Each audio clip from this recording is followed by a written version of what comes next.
എല്ലാവർക്കും എൻ്റെ ഹൃദയം നിറഞ്ഞ നമസ്കാരം.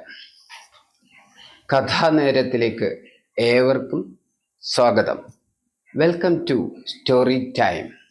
ഇന്ന് ഞാൻ പറയാൻ പോകുന്ന കഥയുടെ പേര് ആൽമരവും നാരദരും. മഹാജ്ഞാനിയും ബ്രഹ്മപുത്രനും ദേവർഷിയുമായ ശ്രീ നാരദനും ഒരിക്കൽ അഹങ്കാരമുണ്ടായി. അഹങ്കാരം ആർക്കും നന്നല്ല. അഹങ്കാരം എന്താണെന്നല്ലേ? തന്നേക്കാൾ വലിയൊരു വിഷ്ണു ഭക്തൻ 14 ലോകത്തിലും ഇല്ല എന്നായിരുന്നു അഹങ്കാരം. ഇതറിഞ്ഞ മഹാവിഷ്ണു തൻ്റെ പ്രിയ ഭക്തൻ്റെ അഹങ്കാരം കുറയ്ക്കാനായി ഒരു പാഠം പഠിപ്പിക്കാൻ തീരുമാനിച്ചു. ഒരു ദിവസം നാരദരെ വിളിച്ച് മഹാവിഷ്ണു പറഞ്ഞു, നാരദരെ, ഭൂമിയിൽ ഗയ എന്നൊരു സ്ഥലമുണ്ട്. അവിടെ ഒരു ചെരുപ്പ് കുത്തിയുണ്ട്. അദ്ദേഹത്തിന് എന്തൊക്കെയോ അറിയണമെന്നുണ്ട്. അദ്ദേഹം ഒരു മഹാഭക്തനാണ്. നാരദർ ചോദിച്ചു, എന്നേക്കാളും? അങ്ങനെയില്ല, എന്തായാലും ആ ചെരുപ്പ് കുത്തിയെ ഒന്ന് കണ്ടുവരൂ. നാരദർ തൻ്റെ മഹതി എന്ന പേരുള്ള വീണയുമായി തമ്പുരുവുമായി ഗയയിലേക്ക് പുറപ്പെട്ടു. NOCയും വിസയുമില്ലാതെ 14 ലോകങ്ങളിലും ചുറ്റിക്കറങ്ങുന്ന ഒരു സഞ്ചാരിയാണല്ലോ ശ്രീ നാരദർ. നാരദർ ഗയയിലെത്തി.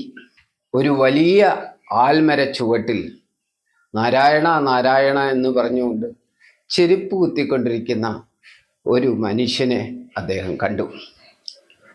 ചെരുപ്പ് കുത്തിയുടെ അടുത്ത് നാരദർ ചെന്ന് ഒന്ന് ഒച്ചയനക്കി. ചെരുപ്പ് കുത്തി തല ഉയർത്തി നോക്കിയപ്പോഴുണ്ട്, ഇതാ നാരദർ വൈകുണ്ഠത്ത് നിന്ന് മഹാവിഷ്ണുവിൻ്റെ ഏറ്റവും പ്രിയപ്പെട്ട ഭക്തനായ നാരദർ തൻ്റെ മുന്നിൽ നിൽക്കുന്നു. വേണ്ട വിധം ബഹുമാനിച്ച് ആൽമരത്തിൻ്റെ ചുവട്ടിൽ നാരദരെ ഇരുത്തി. മറ്റൊരിടവും അദ്ദേഹത്തിന് ഇല്ലായിരുന്നു. ആൽമരവും അതിൻ്റെ തറയും തൻ്റെ ചെരുപ്പ് കുത്താനുള്ള ഉപകരണങ്ങളും മാത്രം. വലിയ ഉപചാരങ്ങളോടെ, വലിയ ഭവ്യതയോടുകൂടി, ബഹുമാനത്തോടെ, സ്നേഹത്തോടെ, പ്രേമത്തോടെ ആൽത്തറയിൽ നാരദരെ ഇരുത്തി. വളരെ സ്നേഹത്തോടും വിനയത്തോടും ചെരുപ്പ് കുത്തി ചോദിച്ചു, മഹാപ്രഭോ, അങ്ങയെ കണ്ടതിൽ ഞാൻ ഏറെ സന്തുഷ്ടനാണ്. വന്ന കാര്യം എന്താണാവോ? ഈ ചെരുപ്പ് കുത്തിയുടെ അടുത്തേക്ക് വരാൻ മാത്രം ഞാൻ ഭാഗ്യം ചെയ്തിട്ടില്ലല്ലോ. അങ്ങ് വന്നതിൽ ഞാൻ ഭാഗ്യവാൻ തന്നെ. നാരദർ ഒന്ന് പുഞ്ചിരിച്ചു. ചെരുപ്പ് കുത്തിയുടെ വേഷവും ഭാവവും ഒന്നും തന്നെ നാരദർക്ക് ഇഷ്ടമായില്ല. മനസ്സിൽ വിചാരിച്ചു, ഇദ്ദേഹം ഒരു മഹാവിഷ്ണു ഭക്തനായിരിക്കുമോ? ഈ മുഷിഞ്ഞ വേഷം, കറുത്ത നിറം. നാരദർക്ക് ആകെ ഒരു വിഷമം. എങ്കിലും പ്രഭു പറഞ്ഞയച്ചതല്ലേ.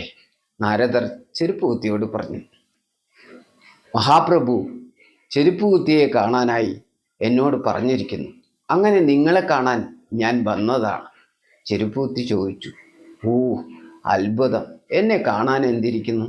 ഞാനൊരു പാവം ചെരുപ്പ് കുത്തി. ഭഗവാനിൽ വിശ്വാസമർപ്പിച്ചുകൊണ്ട്, ഭഗവാനെ സ്നേഹിച്ചുകൊണ്ട്, എല്ലാം ഭഗവാന്റെയാണെന്ന് വിശ്വസിച്ചുകൊണ്ട് എളിയ ജീവിതം നയിക്കുന്നു.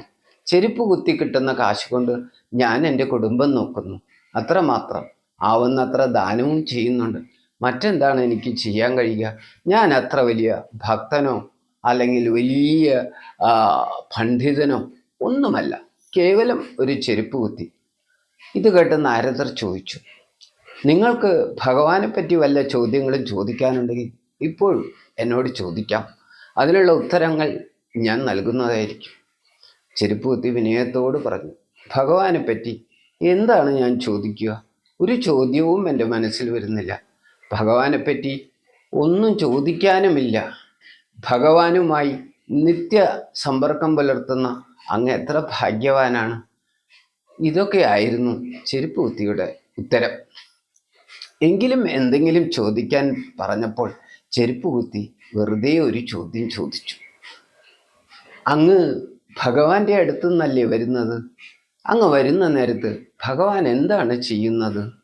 നാരദർ ചിരിച്ചുകൊണ്ട് പറഞ്ഞു, ഞാൻ വൈകുണ്ഠത്ത് നിന്ന് വരുമ്പോൾ ഭഗവാൻ ഒരു തമാശയിൽ ഏർപ്പെട്ടിരിക്കുകയാണ്. ഭഗവാൻ വിഷ്ണു ഒരു സൂചിയെടുത്ത്, തുന്നൽ സൂചിയെടുത്ത് അതിൻ്റെ തുളയിൽ കൂടെ വലിയ ഒരു ആനയെ കടത്തിക്കൊണ്ടിരിക്കുകയാണ്. ഇത് കേട്ട ചെരുപ്പൂത്തി പറഞ്ഞു, അത്ഭുതം, അത്ഭുതം, അത്ഭുതം. നാരദർക്ക് അല്പം വിഷമം തോന്നി. ഞാൻ പറഞ്ഞത് കേട്ടിട്ടില്ലയോ എന്തോ? ഞാൻ പറഞ്ഞത് കേട്ടുവോ? നാരദർ ചോദിച്ചു. കേട്ടു. എന്താണ് കേട്ടത്? ഒരു സൂചിയെടുത്ത്, തുന്നൽ സൂചിയെടുത്ത് അതിൻ്റെ തുളയിൽ കൂടി ഒരു ആനയെ കടത്തിക്കൊണ്ടിരിക്കുന്നു എന്നല്ലേ അങ്ങ് പറഞ്ഞത്? നാരദർ ചിരിച്ചു.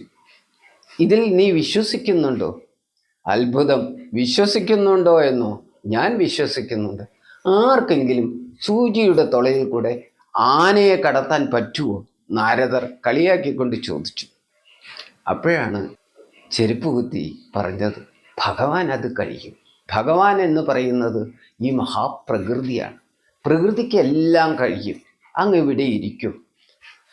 ചെരുപ്പ് കുത്തി ആ ആൽമരത്തിൻ്റെ ചുറ്റും നടന്ന് വീണ് കിടക്കുന്ന ഒരു ആൽമരത്തിൻ്റെ പഴം എടുത്തു കൊണ്ടുവന്ന് നാരദരുടെ കൈവെള്ളയിൽ വെച്ചു കൊടുത്തു. തിരിച്ചൊരു ചോദ്യം, അങ്ങ് ഇതിൻ്റെ വിത്ത് കണ്ടിട്ടുണ്ടോ? നാരദർ പറഞ്ഞു, ഓ, എത്രയോ കണ്ടിട്ടുണ്ട്.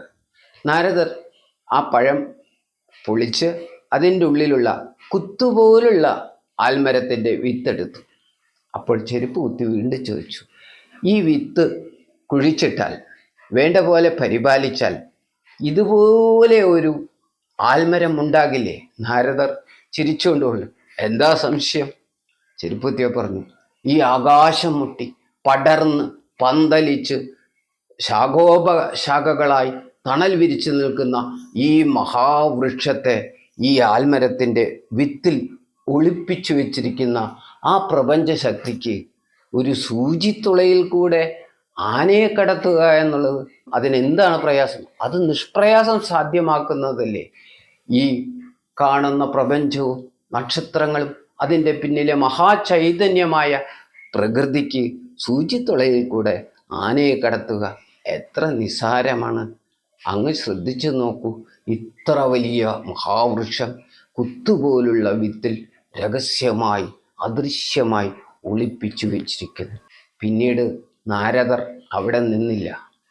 ചെരുപ്പുകുത്തിയുടെ വിശ്വാസവും സ്നേഹവും ആദരവും കണ്ടപ്പോൾ നാരദർ തലകുനിച്ചു. തൻ്റെ അഹങ്കാരത്തിന് ക്ഷതം സംഭവിച്ചിരിക്കുന്നു. തൻ്റെ അഹങ്കാരം മഞ്ഞുപോലെ പൊഴിഞ്ഞു പോയിരിക്കുന്നു. വണക്കം പറഞ്ഞ് ചെരുപ്പുകുത്തിയെ നമസ്കരിച്ച് നാരദർ തൻ്റെ മഹതി എന്നു പേരുള്ള വീണയും മീട്ടി എങ്ങോ പോയി മറഞ്ഞു. എല്ലാവർക്കും നമസ്കാരം.